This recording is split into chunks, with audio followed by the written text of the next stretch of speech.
Hello everyone and welcome back to my YouTube channel. तो आज मैं एक्सप्लेन करने वाला हूँ बहुत ही न्यू मांगा सीरीज जिसका नाम है डूम्सडे स्वॉर्ड गॉड। और ये मांगा सीरीज एकदम टॉप नॉच होने वाली है क्योंकि इसकी स्टोरी मैच करती है हमारी मांगा सोलो लेवलिंग से। तो आप सोच सकते हो यार कि क्या ही स्टोरी होगी। लेकिन उससे पहले अगर आपने चैनल सब्सक्राइब नहीं किया है तो कर दीजिए क्योंकि हम इसके ऊपर ऐसी वीडियोस लाते रहेंगे। तो चलिए वीडियो को स्टार्ट करते हैं।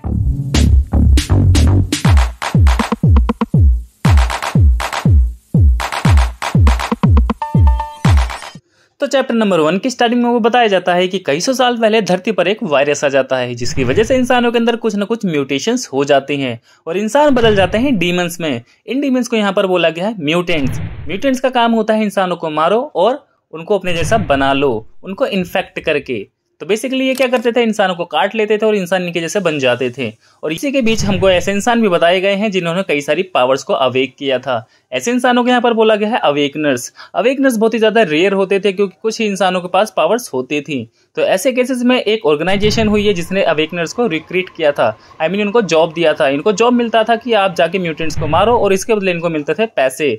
तभी हमको सीन शिफ्ट करके बताया जाता है कि सन 2145 के अंदर कुछ ऐसा होता है जो बहुत ही अजीब होता है। सारे के सारे जो म्यूटेंट्स होते हैं वो सारे के सारे इकट्ठा हो जाते हैं और इंसानों पर हमला कर देते हैं। और इनसे लड़ने के लिए ऑर्गेनाइजेशन जो होती है वो कुछ अवेकनर्स को भेजती है और वो अवेकनर्स जो लो लेवल के होते हैं वो सारे के सारे मारे जाते हैं। बहुत ज्यादा नुकसान होता है, चारों तरफ तबाही तबाही हो जाती है। तभी सीन शिफ्ट होता है, हमको दिखाया जाता है कि जो 3 अवेकनर्स हैं वो एक म्यूटेंट से लड़ रहे हैं। उनमें से एक आर्चर होता है, एक वॉरियर होता है और एक सपोर्ट टाइप की होती है। सपोर्ट टाइप के जो अवेकनर्स होते हैं बेसिकली सपोर्ट करते हैं अपनी पावर्स को शेयर करके। और मैं बता दूं दोस्तों, यहाँ पर अवेकनर्स के कुछ ना कुछ लेवल्स होते हैं। लेवल 1 से इनकी स्टार्टिंग होती है और गॉड लेवल तक ये जाते हैं। और इनकी कुछ ना कुछ कैटेगरीज भी होती है, जैसे कोई हीलर होता है, कोई मैजिशियन होता है और ऐसे सोन कैटेगरीज होती है। तभी हमको बताया जाता है कि जो आर्चर टाइप का होता है वो कहता है कि ये तो आते ही जा रहे हैं, इनका तो कोई अंत ही नहीं है। तभी जो वॉरियर टाइप का अवेकनर होता है वो कहता है कि शुक्र मनाओ हम लेवल 3 के हैं, अगर 1 या 2 के होते तो हम भी मारे जाते हैं। और तभी ये तीनों हमला कर देते हैं उस म्यूटेंट पे, बट वो म्यूटेंट बच जाता है और इन तीनों को पकड़ लेता है और अपने म्यूकस से इनको भिगो देता है। तभी जो आर्चर टाइप का होता है वो कहता है कि मैं अपनी पावर्स को इस्तेमाल नहीं कर पा रहा हूँ और वो फिर सपोर्ट टाइप के अवेकनर से बोलता है कि मुझे अपनी पावर्स दो। तो जो सपोर्ट टाइप के अवेकनर होते हैं वो कहते हैं कि मैं अपनी पावर शेयर नहीं कर सकती हूँ, मैं अपनी साइकिक पावर यूज ही नहीं कर पा रही हूँ इसके म्यूकस की वजह से। तभी वो तीनों नोटिस करते हैं, वो कहते हैं कि हाँ तुम सही कह रही हो, मैं भी अपनी पावर्स को फील नहीं कर पा रहा हूँ। और तभी वो तीनों सोचते हैं कि लगता है हम मर जाएंगे। तभी एंट्री हो जाती है हमारे मेन हीरो की, येनिंग। येनिंग हमारा मेन कैरेक्टर है जिसकी स्टोरी अभी हमको बहुत लंबी दिखाई जाएगी, बट अभी इसकी स्टार्टिंग हो चुकी है और अभी ये गॉड लेवल पर है। अब येनिंग जब आता है तो उसको स्लैश कर देता है इन एन इंस्टेंट में। अचानक से वो आता है और अचानक से उस म्यूटेंट को मारकर चला जाता है। और तभी ये नोटिस करते हैं कि वो जो म्यूटेंट है वो मर चुका है। वो बोलते हैं कि आखिर हुआ कैसे, आखिर म्यूटेंट मर कैसे गया। तभी उनमें से एक बंदे की नजर जाती है येनिंग के ऊपर और कहते हैं ये तो मास्टर येनिंग है।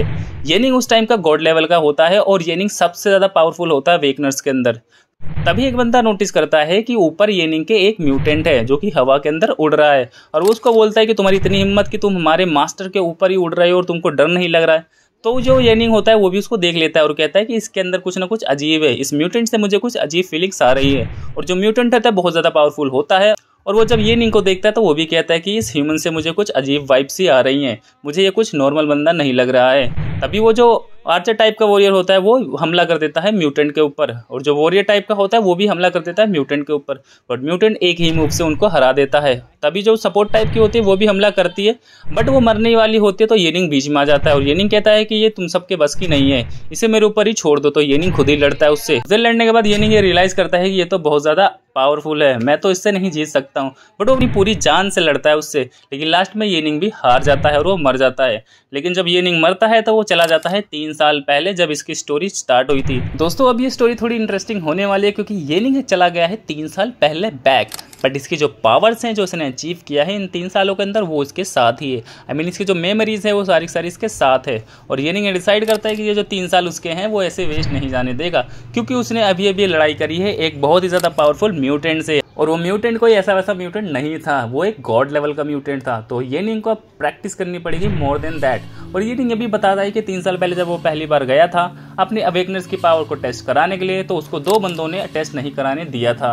उन 2 बंदों ने सोचा था कि मैं इन्फेक्टेड हूँ और मुझे मार दिया जाए। लेकिन जो येनिंग होता है वो किसी तरह बच जाता है और वो चला जाता है स्लम्स एरिया में और वहाँ पर वो अपनी जिंदगी बिताता है। 6 महीने तक येनिंग तो एज अ बैगर ही होता है, मतलब वो भिखारी की तरह अपनी जिंदगी बिताता है। तभी उसमें जो चाइनीज मिलिट्री वाले होते हैं रिकॉग्नाइज करते हैं कि जो येनिंग है वो गॉड लेवल का टैलेंट है, तब उसको वो रिक्रूट कर लेते हैं। लेकिन उससे पहले जो येनिंग होता है वो अपनी जिंदगी सड़कों पर ही बिता रहा होता है। तो येनिंग डिसाइड करता है कि जो मैंने 3 साल पहले किया था, जो मेरे साथ हुआ था, वो मैं दोबारा नहीं दोहराने दूंगा।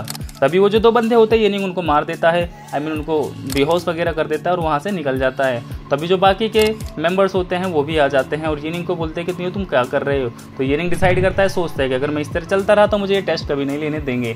तो येनिंग क्या करता है, उनके लीडर को ही किडनैप कर लेता है और उनके लीडर को किडनैप करने के बाद वो सोचता है अगर मैं इसके लीडर को ही किडनैप कर लूँगा तो ये मुझे कभी भी हार्म नहीं करेंगे और ये मुझे टेस्ट देने देंगे। तो येनिंग उनसे साफ साफ बोल देता है कि मुझे मेरा टेस्ट देने दो, मुझे टेस्ट देने से मत रोको।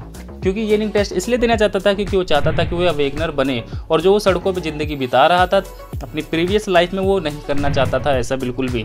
तो येनिंग डिसाइड करता है कि इस बार तो मैं अपने जो 6 महीने वो वेस्ट नहीं करूँगा और मैं इसको यूटिलाइज़ करूँगा क्योंकि मुझे आगे चल के फ्यूचर में एक ऐसे म्यूटेंट से लड़ना है जिसकी पावर्स का कोई भी लिमिट ही नहीं है। और यहीं पर हमारा ये चैप्टर हो जाता है ख़त्म। मिलते हैं दोस्तों नेक्स्ट चैप्टर में।